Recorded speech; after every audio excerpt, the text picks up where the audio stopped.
Assalamualaikum warahmatullahi wabarakatuh. Kembali lagi bersama kakak di pembelajaran pendidikan agama Islam. Mari mengenal Rasul-Rasul Allah. Nah, di sini nama kakak Fira Faiza. Kakak akan menjelaskan pembahasan yang sebelumnya tentang sifat-sifat Rasul. Nah, di sini kakak akan menjelaskan tentang Rasul Ulul Ajmi. Nah, sebelumnya kakak mau nanya ke kalian, apa sih yang disebut dengan Rasul Ulul Ajmi itu? Ada yang tahu? Apa yang dimaksud dengan Rasul Ulul Ajmi? Ulul Ajmi artinya memiliki keteguhan atau tekad. Kalau disebut Rasul Ulul Ajmi, maka artinya Rasul yang memiliki keteguhan atau tekad.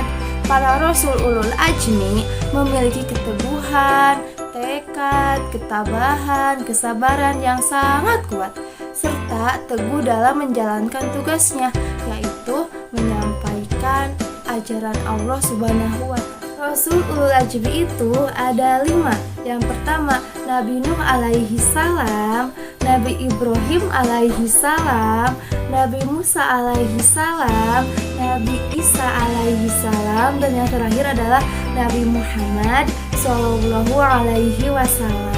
Kakak akan menceritakan yang pertama, yaitu Nabi Nuh alaihi salam.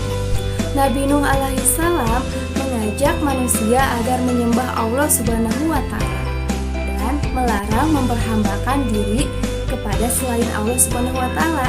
Tetapi manusia di masa itu tidak mengacuhkan seruannya. Seruan Nabi Nuh alaihi salam itu mereka sambut dengan cemooh dan ejekan. Selama 950 tahun, Nabi Nuh alaihi salam menyiarkan ajaran Allah Subhanahu wa Ta'ala. Tetapi umatnya tetap saja ingkar, termasuk anaknya sendiri yang bernama Kan'an. Akhirnya Tuhan menurunkan kepada mereka siksaan berupa banjir besar. Hanya sedikit orang yang selamat dari banjir besar. Mereka yang selamat adalah para pengikut Nuh alaihissalam. Sekarang kakak akan menjelaskan tentang cerita Rasul Ulul Ajmi yang kedua, yaitu Nabi Ibrahim alaihissalam. Nabi Ibrahim alaihissalam hidup pada masa Raja Namrud yang zalim, musyrik dan kufur. Nabi Ibrahim alaihissalam mengajak Raja Namrud dan kaumnya agar beriman dan menyembah kepada Allah Subhanahu wa Ta'ala. Dia ajak agar mereka meninggalkan menyembah berhala. Karena ketaatan Nabi Ibrahim kepada Allah Subhanahu wa Ta'ala, maka doanya dikabulkan. Nabi Musa alaihissalam adalah putra Imran, keturunan Bani Israel. Ia hidup pada masa Raja Fir'aun yang sangat zalim, mengaku dirinya sebagai Tuhan. Siapa yang tidak mau menuhankannya, maka orang itu akan dibunuh. Nabi Musa alaihissalam terus saja menyebarkan ajaran Allah Subhanahu wa Ta'ala kepada kaum Bani Israel, seraya berdoa agar diberi kawan yang membantunya. Akhirnya diberilah Harun, saudaranya, yang membantu dakwahnya. Doa Nabi Musa alaihissalam pun dikabulkan Allah Subhanahu wa Ta'ala. Maka Nabi Harun alaihissalam diangkat Allah Subhanahu wa Ta'ala menjadi seorang rasul. Sekarang kakak akan menceritakan tentang Rasul Ulul Ajmi yang keempat, yaitu Nabi Isa alaihissalam. Nabi Isa alaihissalam adalah putra Maryam. Dengan kekuasaan Allah Subhanahu wa Ta'ala, beliau dilahirkan dengan perantaraan ibu saja.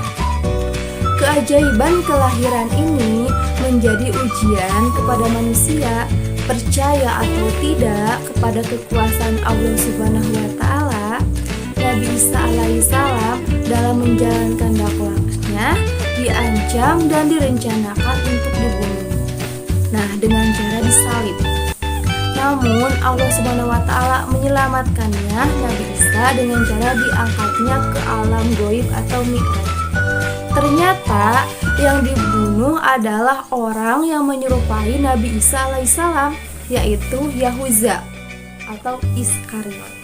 Nah, sekarang ibu akan menjelaskan tentang kisah teladan Nabi Muhammad sebagai Rasul Ulul Ajmi.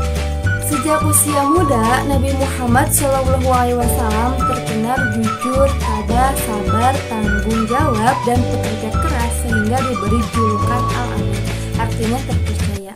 Setelah diangkat menjadi Rasul, beliau tak henti-hentinya berdakwah mengajak umat manusia menyembah Allah Subhanahu wa Ta'ala dan meninggalkan kemusyrikan, yaitu penyembahan terhadap berhala.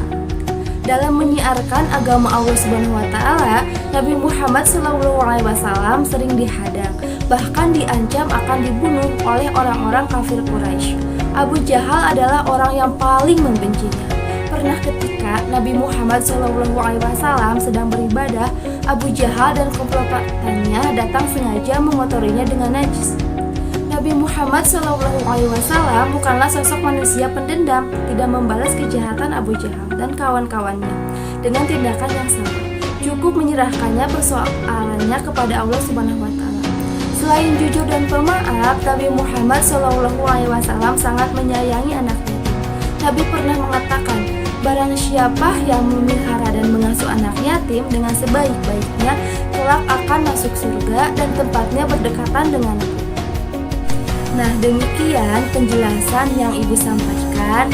Terima kasih, mohon maaf jika ada kesalahan, tutur kata Ibu yang salah, karena kesalahan milik Ibu sendiri dan hanya kebenaran hanya milik Allah Subhanahu wa Ta'ala. Wabillahi taufiq wal hidayah. Wassalamualaikum warahmatullahi wabarakatuh.